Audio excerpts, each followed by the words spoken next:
and welcome back to the most amazing channel on the internet. I'm your host Rebecca Felgate, and today we're talking about the top 10 nursery rhyme scary origins part 2. Yes, 2. But you guys love part 1 so much that part 2 is here. Hurrah! A few things. One, stick around to the end of the video where I'll be reading some comments out from a previous video, and also, why don't you guys leave me a comment on this one letting me know your favourite nursery rhyme. Also, while you're down there, why don't you like this video and share it with a friend, and of course, stay subscribed to our fabulous channel. Alright, coming in at number 10, we have Jack and Jill. Jack and Jill went up the hill to fetch a pail of water. Jack fell down and broke his crown, and Jill came tumbling after. So apparently Jack and Jill is actually an allegorical poem originating from France about the Reign of Terror, the end of the French monarchy. Jack refers to King Louis XVI, the last king of France. He fell down and broke his crown. Well, Louis met his end at the guillotine. Ugh. Shortly, he was then followed by Queen Marie Antoinette, who, like Jill, made her fall from grace shortly after. The Reign of Terror was complete in 1793 when Antoinette was chopped.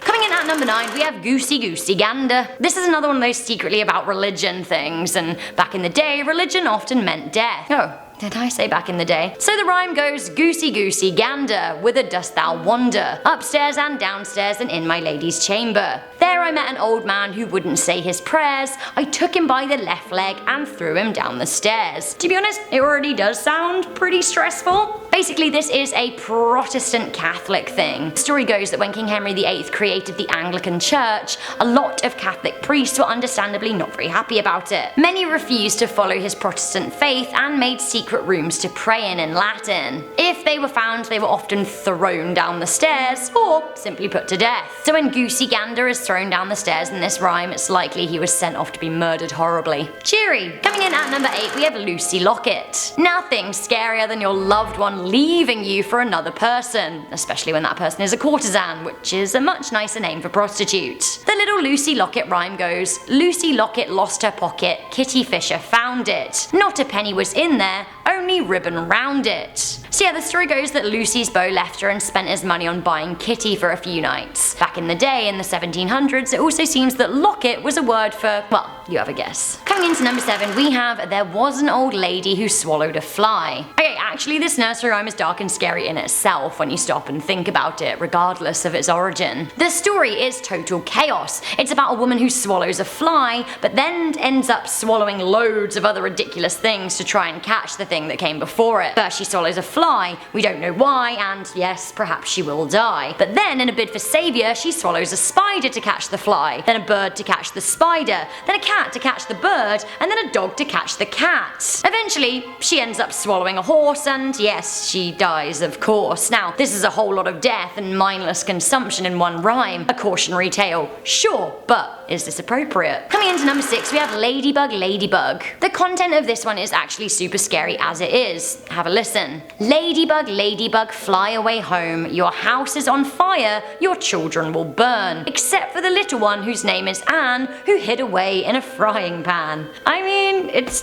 pretty dark anyway, right? I guess it should be, because it seems that the rhyme originated from the Great Fire of London in 1666, in which much of the British capital was burned. Only 6 people died, but a lot of people were injured. Who Anne is? I have no idea, but I would never advise hiding in a frying pan. Coming into number 5, we have 3 blind mice. 3 blind mice. 3 blind mice, see how they run, see how they run. They all run after the farmer's wife, who cut off their tail with a carving knife. Did you ever see such a sight in your life as 3 blind mice? So this little ditty is said to refer to Queen Mary I, aka Bloody Mary. The 3 blind mice are said to be Protestant bishops, blind because of their religion. Mary famously went on a brutal murdering spree of Protestants, although she didn't cut off their tails, she burned most of them at the stake. Some reports do say that Mary was partial to a bit of dismembering, so when it came to her enemies, I don't know, maybe she did whip them off and bleh. Coming in at number 4, we have Here We Go Round the Mulberry Bush. Here we go round the mulberry bush, the mulberry bush, the mulberry bush. Here we go round the mulberry bush, so early in the morning. Like I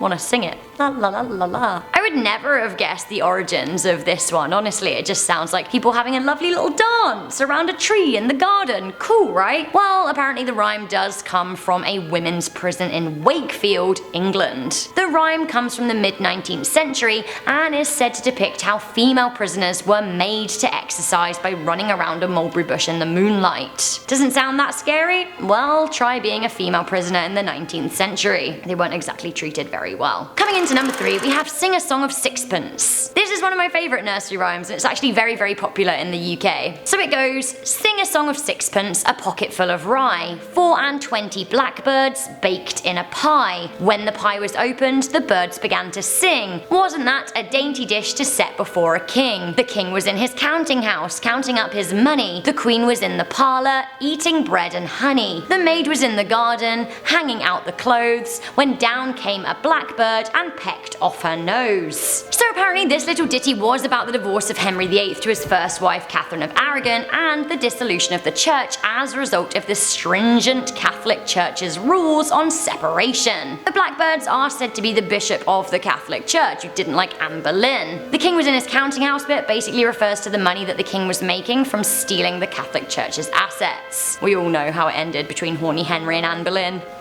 Chopped. Once again, there are no heads. Coming into number 2, we have Little Miss Muffet. Little Miss Muffet sat on a tuffet, eating her curds and whey. Along came a spider who sat down beside her and frightened Miss Muffet away. So apparently during the 16th century, some physicians, including Thomas Muffet, believed that eating spiders would cure certain illnesses. So the rhyme is about the fear patients felt when they were presented with arachnids to eat. Understandably, to be honest with you. Ugh. Finally, coming into number 1, we have Humpty Dumpty. So Humpty Dumpty is pretty dark.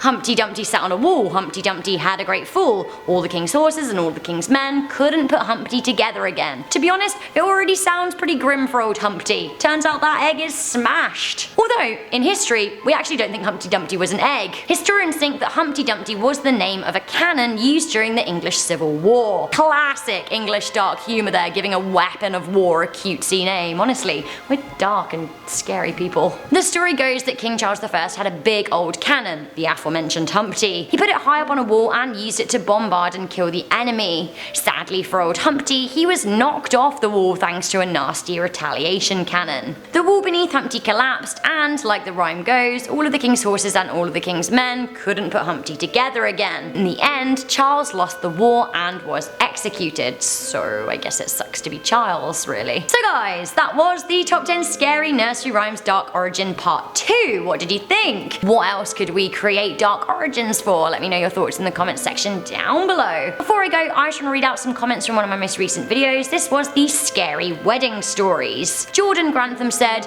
I really don't know if I want to get married or not at this point in my life. I kind of feel like it would be a lot easier to prove you love someone by staying with them normally as either a boyfriend or a girlfriend forever if you want, instead of trying to do all of that fancy wedding stuff and everything. You know what? Honestly, I feel you. It's a very, very expensive way to say I love you. I think it can be, yeah, crippling. What else could you spend that money on? Know the truth shall set you free said, I hate weddings. Is that usual? They're long and boring. The only thing I like about weddings are seeing the wedding dress, bridesmaids dresses, and the cute flower girl and ring carrier. I honestly kind of agree with you there. Like, some weddings are really great, some can be a bit boring, but I feel like the ones that are the best are the ones that are kind of a bit more low-key and truer to the couple. Laura Anderson said, unfortunately I'll always be the owner of a lonely heart. Laura, let me stop you there. I don't believe that for a second. I honestly believe there is someone out there for everyone, and you just need to be open to receiving and let go of your expectations as to how that will come about. Also, you guys all had nice things to say about my outfit in that video, so thank you, I guess. So guys, thank you for reaching the end of this video. Please do show me you got here by leaving a thumbs up and sharing it with a friend. I'm your host, Rebecca Felgate, and I'll catch you next time. Bye!